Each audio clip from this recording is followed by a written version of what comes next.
Children, this is Shweta ma'am. Once again, I welcome everybody to this science class. So, we have already studied 2 chapters in our syllabus, and next we are going to start with our chapter number 4, that is heat. Let's go through the details of those chapters one by one. So, to start with this chapter, we will firstly discuss some real life examples. So, first example is, suppose we all know that the woolen clothes always keeps us warm during the winter season. That means whenever it is cold outside. Whereas whenever it is hot outside in the summer season, we always prefer the light colored clothes, right? Second example is, suppose you are drinking a hot cup of milk in the cold weather, whereas a ice cold mango shake on a hot day. So what will happen? So in this chapter, we will go through the details and find out how is the process is taking place, right? So firstly, we all know that everything that is made up of extremely small particles, these are called the molecules, right? Which can move. And the molecules of those substances move. Why? Because they have energy. So sum total of energy possessed by all the moving molecules of the substance is called as thermal energy. So what we have learned in this part, that whatever is moving and which is extremely small, these are the molecules. They have some energy, and that particular energy is referred to as thermal energy. Now this word thermal, it comes from the word heat. So we will see on to that what is heat. Firstly, whenever a hot object and a cold object come in contact with each other, there is a specific type of energy which is flowing from that hotter one to the colder one. So this process is referred to as heat energy. And what is the unit?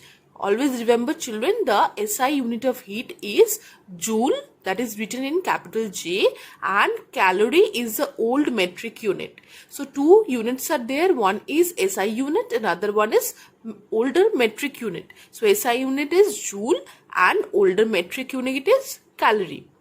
So we have understood then what is heat. So heat is a type of energy which is flowing from a hotter object to a colder one, and they must come in contact with each other. Next, we will move on to the term temperature. Now what is that? Temperature means it is the degree of hotness or coldness of an object. That means what?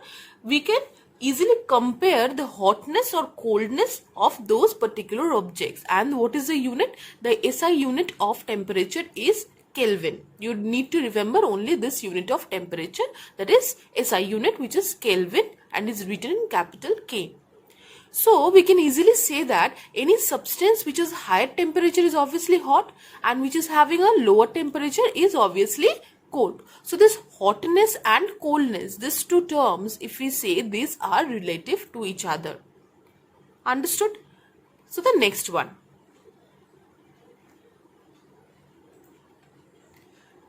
Next point is, heat flows from an object at a higher temperature to an object at a lower temperature. So we have already studied this in the first part of the heat, right? For example, if we say, suppose you are holding ice cube on your palm. So what will happen? It will melt. Why? Because it has some heat energy which is ultimately absorbing and melting out, and obviously as a result of that your palm will obviously feel cold, right? So since your body is warmer than the ice cube, so the heat is easily flowing from higher condition to the colder condition, right? So the heat is flowed from your body to the ice cube, that is from a higher temperature to a lower temperature is taking place. Next is measurement of temperature. Now what is that? Measurement of temperature, this is being done with the help of a specific instrument which is called what? Thermometer. Now we will see one by one that what are the different types of thermometer present. So firstly we will start with clinical thermometer. First point is what? The commonly used clinical thermometer is made up of a narrow tube of thick glass. That means it is a narrow tube-like structure. We will see the diagram after this. There is a narrow tube-like structure and which is having a thick glass. and this thin glass bulb which is present at the end of that capillary tube is filled up with mercury. Now what is this mercury? Why is this important? This mercury is preferred in this thermometer because it is present in liquid state over a wide range of temperature. So a range of temperature is present over there, and it is silvery grey in color, and therefore it is relatively easy to observe. We can easily see that mercury and within a specific range. And another point is what? It does not stick to the glass which it is enclosed. So it does not stick, so it can easily move down. Next is the scale in a clinical thermometer. It extends over a few degrees on either side of the normal body temperature of 37 degrees Celsius. So from this point we can easily say that Celsius scale is used in this type of thermometer, and it is present in a range, and obviously the normal body temperature is 37 degree Celsius. So what range is present in this thermometer? It can measure the temperature from 35 degrees Celsius to 42 degrees Celsius. So this range is very important, because these ranges vary in different types of thermometer. So in this clinical thermometer, what we have studied, that this is having a capillary tube in which at the end of the capillary tube there is a glass bulb which is filled with mercury. And this mercury, why it is present? Because it is present in liquid state over a wide range of temperature, having a silvery grey in color. Why? Because it is relatively easy to observe and does not stick to the glass. So we can easily use this mercury, right? And the range of temperature is what? From 35 degrees Celsius to 42 degrees Celsius. Another important point is that the capillary tube of this clinical thermometer has a kink or bend. Now what is this kink or bend? There is a particular part which is present in this clinical thermometer that does not allow the mercury to flow back. We all have studied that this mercury is present, right? This mercury is a silvery grey colored substance which is present, which is used to note the range of the temperature conditions. So this does not allow the mercury to flow back into the bulb.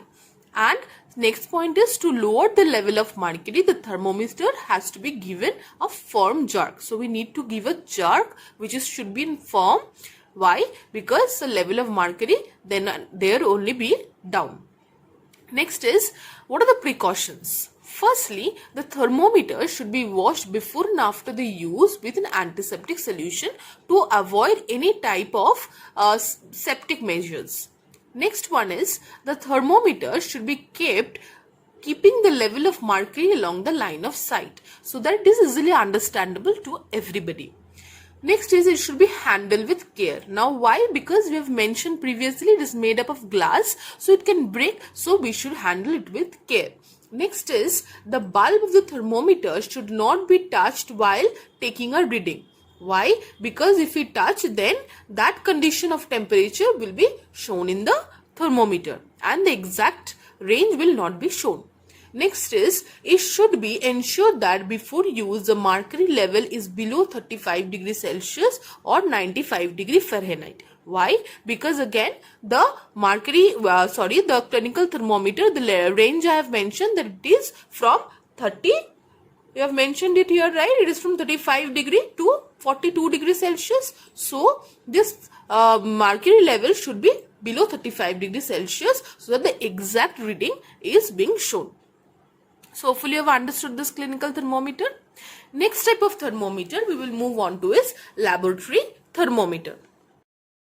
The first point of laboratory thermometer is, like that of clinical thermometer, it is also made up of a glass tube. Secondly, it is a glass work with mercury which on gaining heat rises in the glass capillary of the tube. That means, like that of the previous one only, it is rising like that of the capillary tube.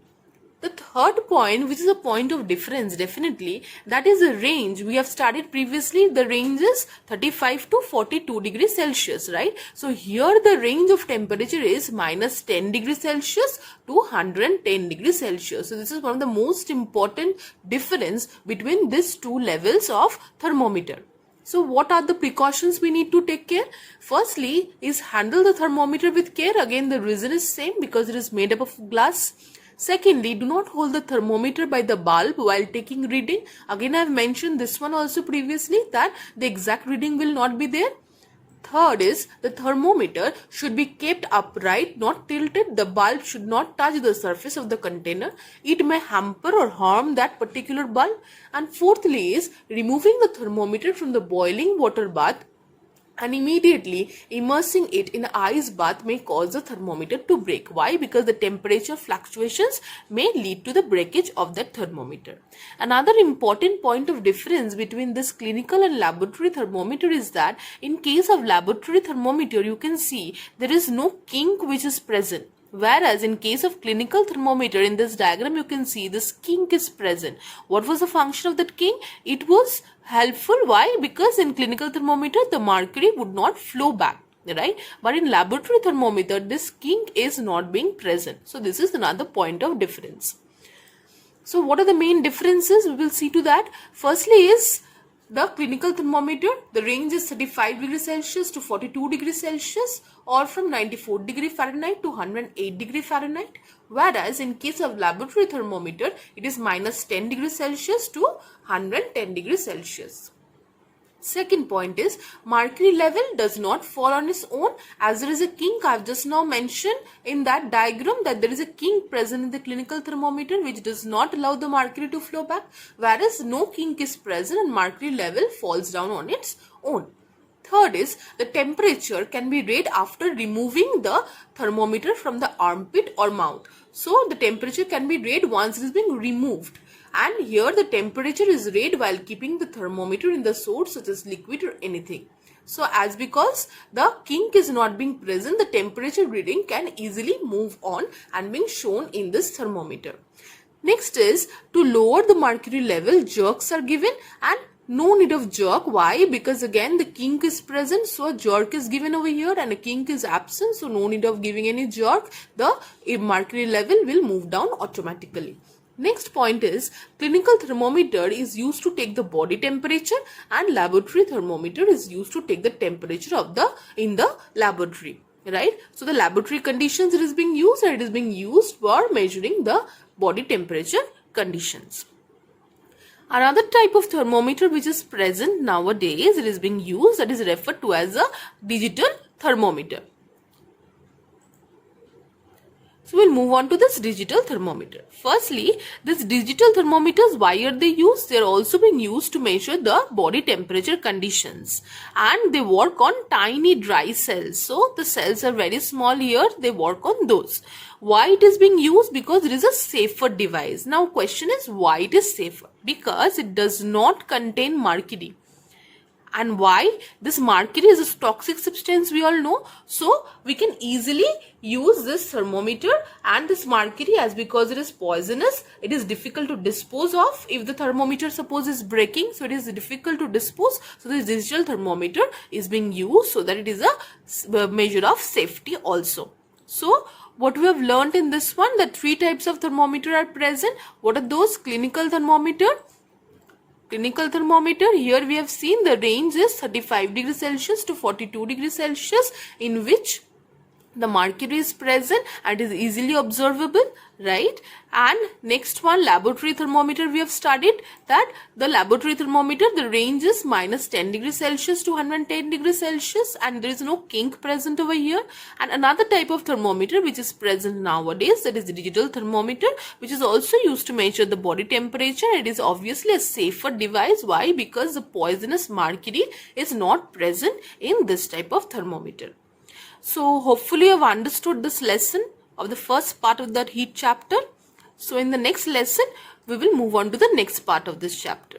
Thank you so much.